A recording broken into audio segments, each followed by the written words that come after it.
Portions of TV23's internet provided by SWKO Wireless Internet. Covering the High Plains with news, weather, and information. From TV23 Studios in Sublette, this is High Plains Today. Welcome to the 3i Show right here in Dodge City, America. You know what? It is a balmy 54 degrees out. Winds are pretty much out of the southeast at about 13 miles an hour. Makes it feel like 50 degrees out. I am sitting here with Jeff Hutton from the National Weather Service, and he goes, I should have wore a coat. You'd think that the weather guy would check the forecast. I'm just saying. Absolutely. Not sure what I was doing there, but yeah, it's a little chilly out this afternoon, but it's still pretty nice. It is. How are you today? I'm doing fine. You got a booth inside. Anybody comes out to the 3i Show, you need to go in and let him Absolutely. make you touch the big silver ball. Yeah, we have get shocked. Van de Graaff generators, so we're generating static electricity, simulating lightning, so it's pretty fun. Come and see us. We've talked about lightning, but it is not the #1 killer. It's not. What is it? Flash floods. Very good. How am I doing? I have taught you well. He's taught me well. He's taught me well. That's right. All right, so let me ask you this. We've got winter coming up. You know, we're kind of out of the severe storm season. Winter's coming up. Is there anything on the horizon that's going to tell us what winter's going to look like this year? There's really no good indication right now. I wish there was, but this time of year is when the pattern kind of develops, gets set up for the rest of the fall, winter, and spring. Right now, there's just absolutely no indication what's going on. But if we were to guess, and we do that a lot, they're educated guesses, okay? It's not just a guess. It's educated. But, you know, I'm going to think slightly above average on precipitation through April, which would be snowfall, maybe a little ice. Temperature-wise, you know, if we average it out through the whole winter, maybe average to above, we're going to have some pretty cold days. But, you know, we're going to have some pretty nice days. Get out on the golf course, maybe even do whatever you want to do in the wintertime on a sunny 75-degree day. That'd be pretty nice. Well, the moisture, now that'll be good coming up this winter because we need the moisture going into the spring. And the winter wheat, we kind of need it to kind of help insulate it over the winter, right? Absolutely. Out here in the High Plains, we've kind of gotten dry the last 4 to 6 weeks. So there's some areas that have been getting some pretty good rain, but there's areas that are starting to get a little dry. So. I know. You get east of here into the south central and the southeastern part of the state. It's soggy. Yeah, a lot of rain down there. So, you know, fall sometimes does get pretty dry out here in the plains. So, you know, we'll have a couple opportunities in the next 2 weeks, maybe just really light precipitation. But all we can ask for at this point is just some opportunities. All right, so I'm going to ask you, so these last couple of weeks, they had all this rain over in the central and eastern part of the state, even up around the Kansas City area and stuff, and we were just right here, dry line going right through the middle of here. Now, what causes us to miss all of that moisture? You know, primarily it's the Rocky Mountains. We're just too close to the lee side of the Rockies, and that dry air comes off the high terrain, spreads too far east, and we get in the dry air. You know, Pratt, Kingman, that area, they still get it. So we're just too close to the mountains. So does it have anything to do with that sweeping off and then the lows coming in and bringing the Gulf moisture up or whatever, and it just doesn't get here? Everything that comes up from the Gulf of Mexico tends to turn to the right, which would be to the east. And so, yeah, that's just the nature of where we're at, and everything tends to go east. That's why eastern Kansas averages, 40, 50 inches of rain a year, and far western Kansas maybe 10 to 15. Not that much. No, usually not. No, some years good. Okay. All right. So we're looking for a better year this year as far as moisture over the wintertime going into the spring. Hopefully. Keep your fingers crossed. Your educated guess. Yeah. But you're going to launch a balloon today that's going to tell you a lot of stuff anyway, right? At 6 p.m. we're going to do a balloon that will tell us what the temperature profile is above us, how much moisture is above us, and primarily that's good 4 points east of us. But we use weather balloon observations from Amarillo, and we do it out even in Salt Lake City, California, Mexico. So we use all those weather balloon observations all across the world to kind of track some of the weather systems. Now, you are one of 2 stations in Kansas that launches a balloon twice a day, right? Here in Dodge City and also Topeka. Okay, and those go up at 6 a.m. and 6 p.m. every day. Right. And every day, 365. 365 until we get to Central Standard Time. Then it'll be 5 and 5. Yes. You're not up at 5 going out and launching the balloon, are you, though? Not me personally. All right, so here's the thing, and I learned this from Jeff. We went up and spent about 3 hours with you guys one day, and we watched you launch these balloons. And the wind was blowing out of the southeast much harder than it is today. Right. That balloon took off, and it headed towards the northwest. And as we watched it, it came around because all the prevailing winds at altitude are Usually northwest to southeast. So most of the balloons we send up, the package, the radio song on them, when they come back to Earth, they typically are southeast of us. Comanche County, Barber County, in that area, about 60 to 70 miles away from us. And if you find one of those, though, you can send that back to the National Weather Service. Absolutely. Recondition them, and we can send them up again. That saves the government money. All right.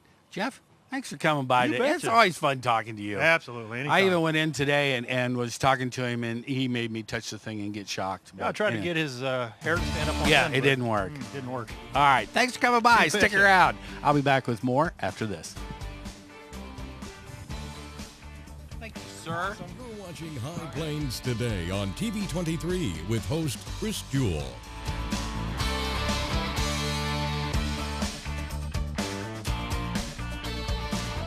TV23's internet service and 4G live streaming provided by United Wireless. Coverage you deserve. Service you expect. United Wireless.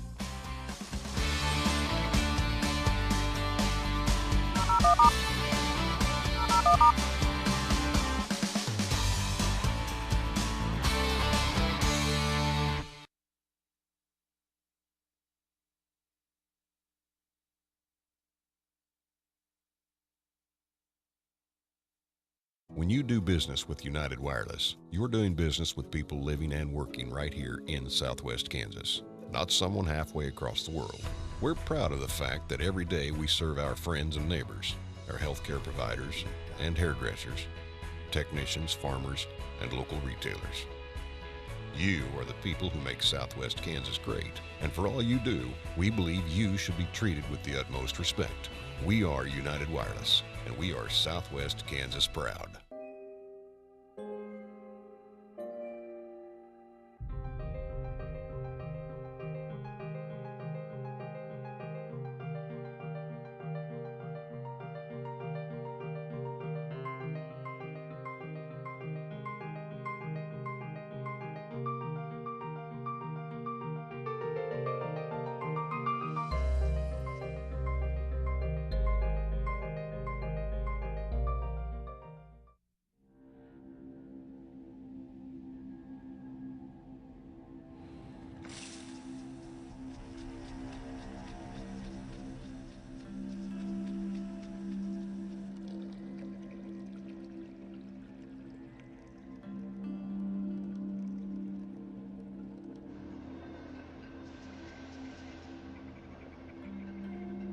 When some people struggle with their mortgage payments, they become frozen, petrified. Not knowing what to do, they do nothing. But the people who do something, the people who take action, are far more likely to get the most positive outcome. Making home affordable is a free government program. Call now to talk one-on-one with a housing expert about the options that are right for you. Real help, real answers, right now.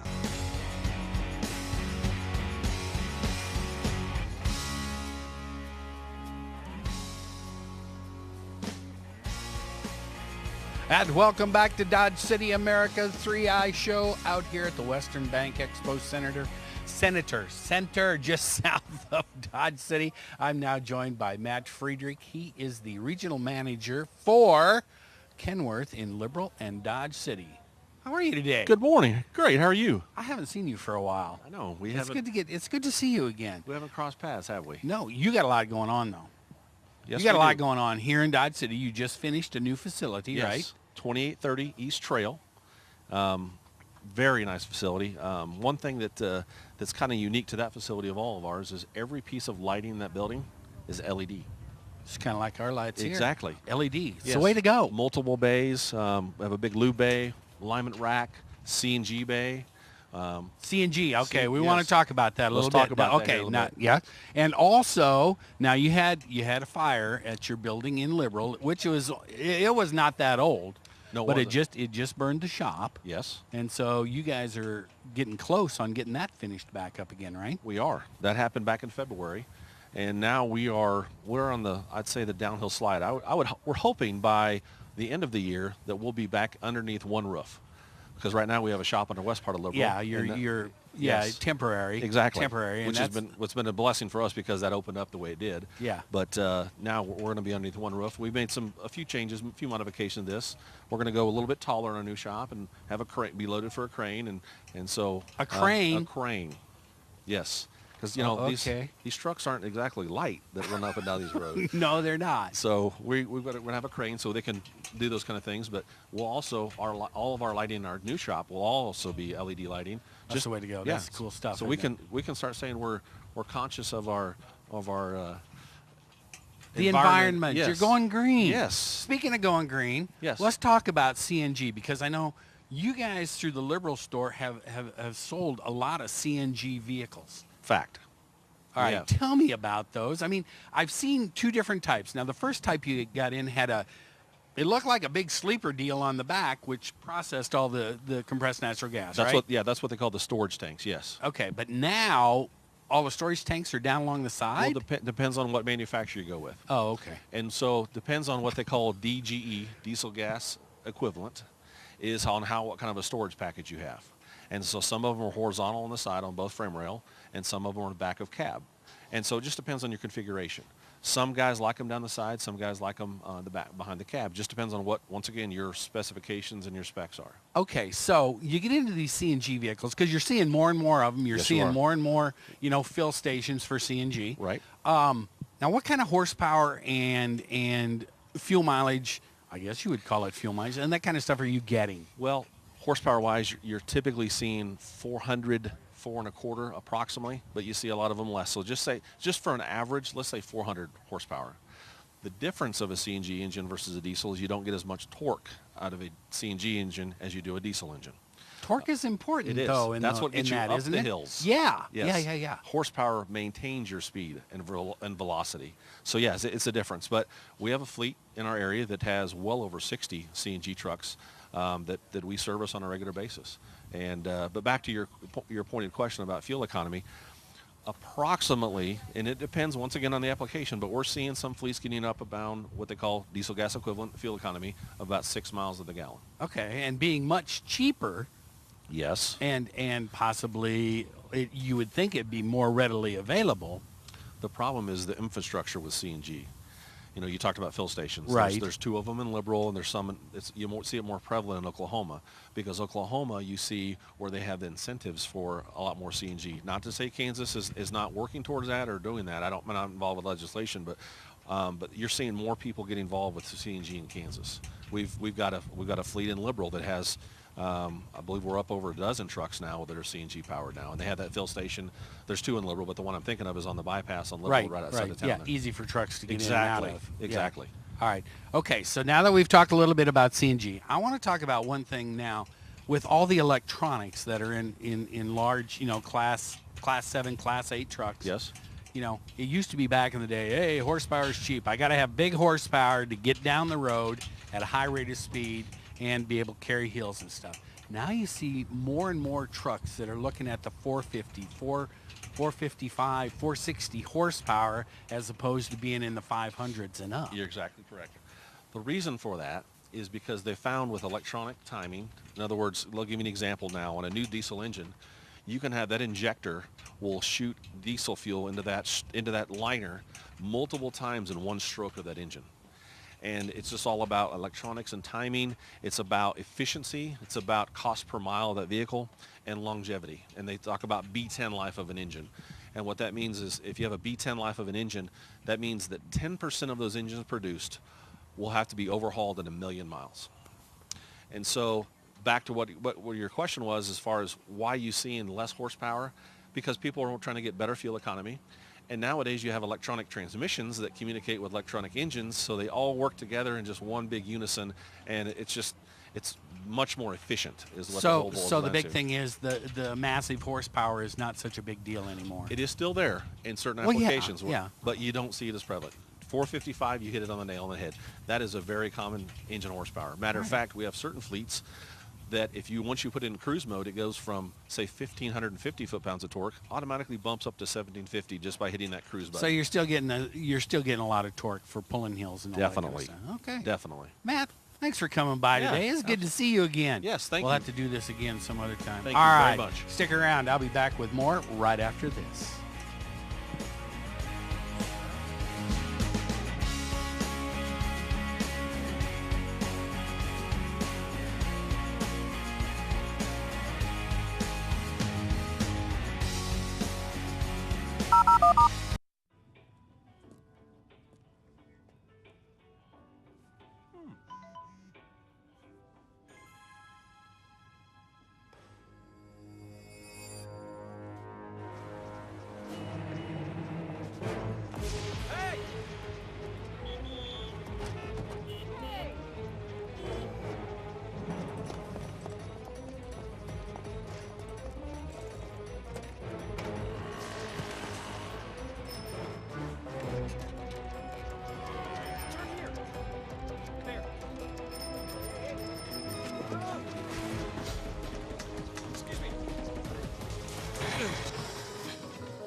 So, same time next week?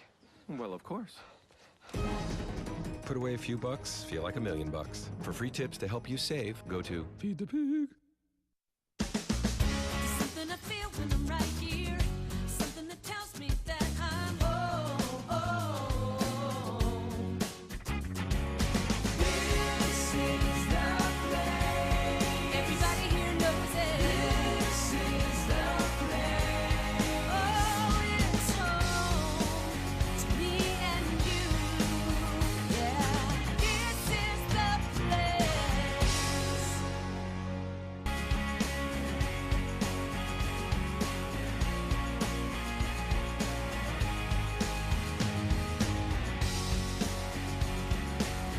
Guy show right here at the Western Bank Expo Center, just south of Dodge City.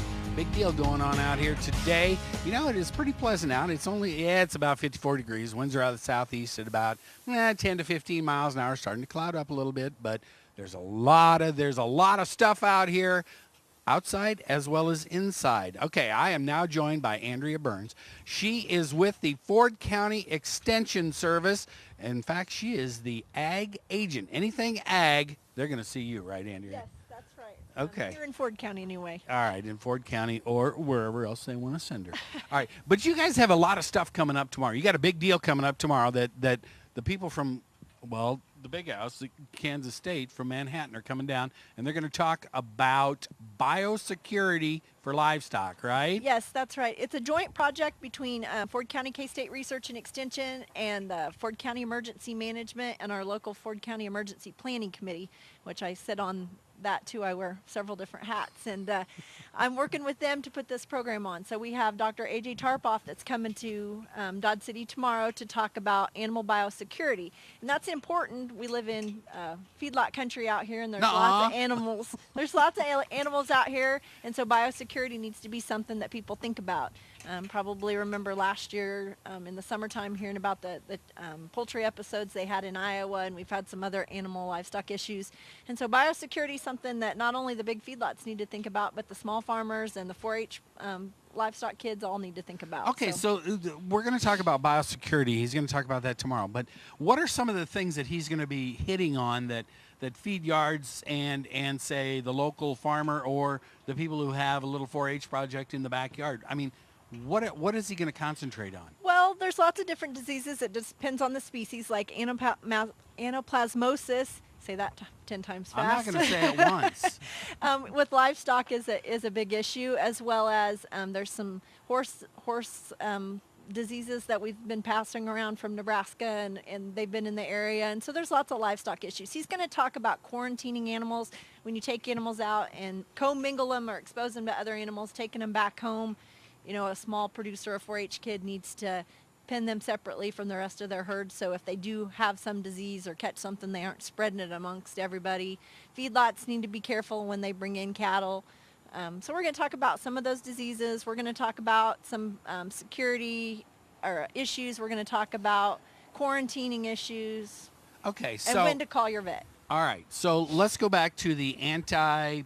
Anaplasmosis. Uh-huh. Oh, I got it right, kind of. All right, what is that? It's a disease that we see in cattle. We saw a lot of it this year. It's not a new disease. We've seen it before, but we've seen a lot more of it in western Kansas, so we've seen it gets into their bloodstream. All right, so what does it do? I mean, what is it causing? It can cause death in cattle eventually. Okay, so that's, yeah, all right. I'm not a veterinarian, so Well, I know you're not a can't give me veterinarian. too many I technical know, that's questions. fine. But, okay, so is this something that would relate back to, say, the pseudorabies that was in the hog industry and was in the cattle industry? Mm-hmm.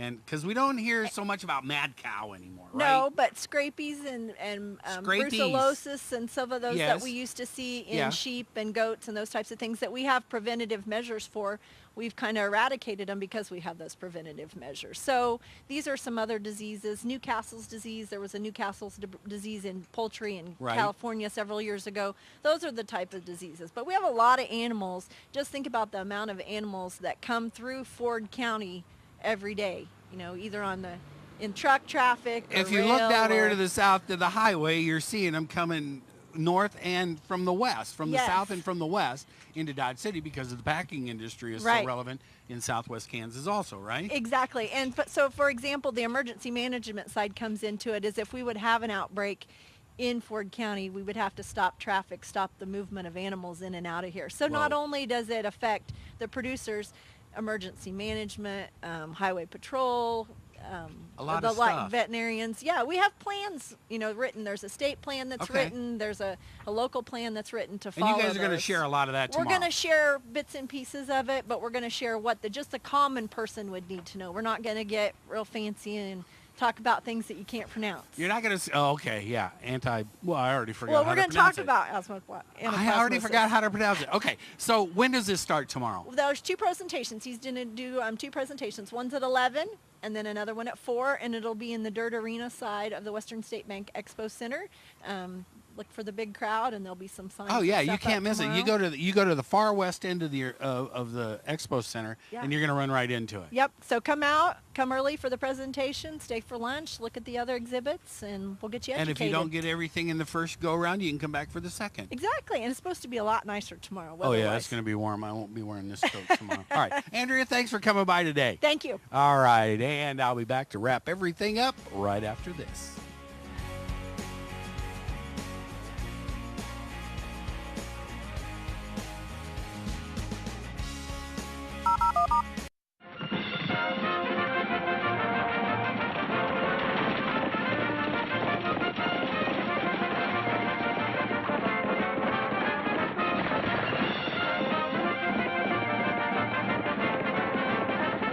Take your internet by the reins.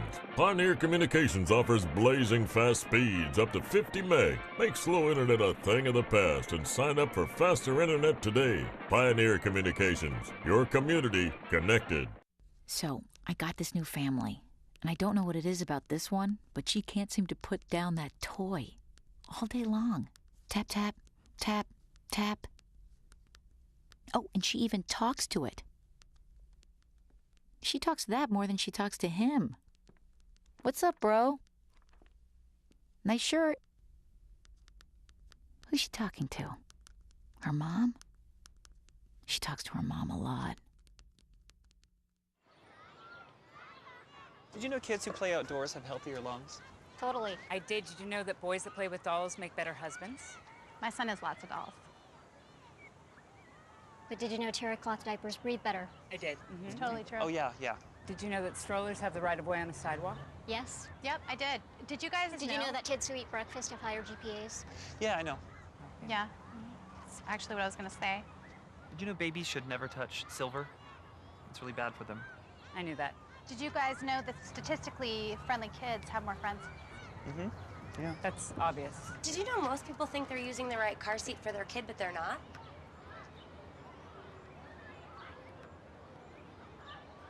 Parents who really know it all know for sure that their child is in the right seat at the right age and size. Visit safercar.gov/the right seat to make sure your child is protected. I'm putting that on my blog. I just put it in mine.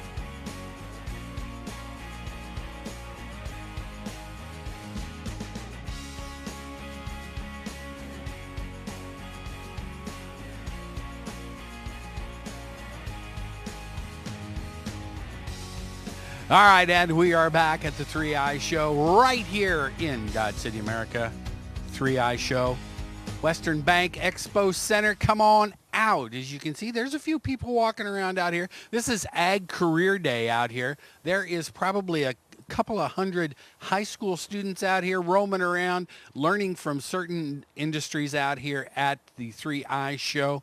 And, you know, we got all kinds of stuff coming on out here. Now, it's a little cooler out today. You can see as my little bald head is getting a little chilly, but that's okay. Clouding up a little bit. Our friend Jeff Hutton said we may get some sprinkles later on today, but it's about 54, 55 degrees out with the wind blowing out of the southeast at about 15, 20 miles an hour. You can see on the pole cam there's a lot of stuff out there that's kind of moving around, but feels about like 50 out, but it is not bad. There are over 1,000 exhibitors out here again this year, and so there's a lot of stuff going on out here at the 3i Show. Oh, and I was talking with my friend Matt Friedrich from the Liberal and Kenworth Liberal and Dodge City Kenworth. Now they do have an open house coming up next week, Matt? Wednesday the 19th here in Dodge City, right? So you can go out there. I'm sure they're going to snacks. You're going to have snacks. All right, they're going to have snacks. So be sure they're out on West or East Trail, out on the old 400 going east out of town towards Fort Dodge. Can't miss it. It's located just out there by Wilson Trailer, if you're familiar with that. Brand new facility. So stop by and see them. Have a snack, look at some trucks, and go, wow, these are nice.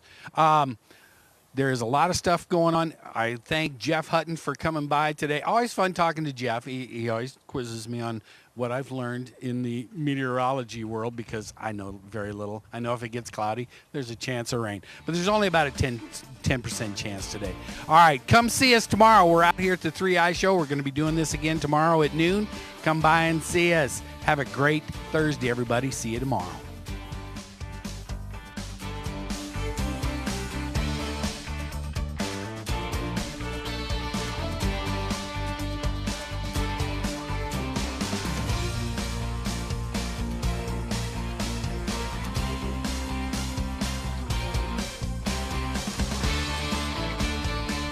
Keep up to date with the latest information from TV23 on our Facebook page, KDGL TV.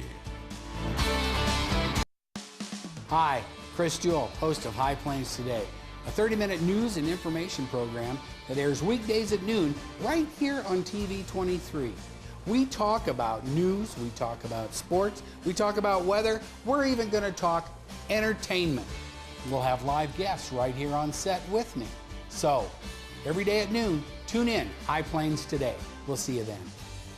Weekdays here on TV23.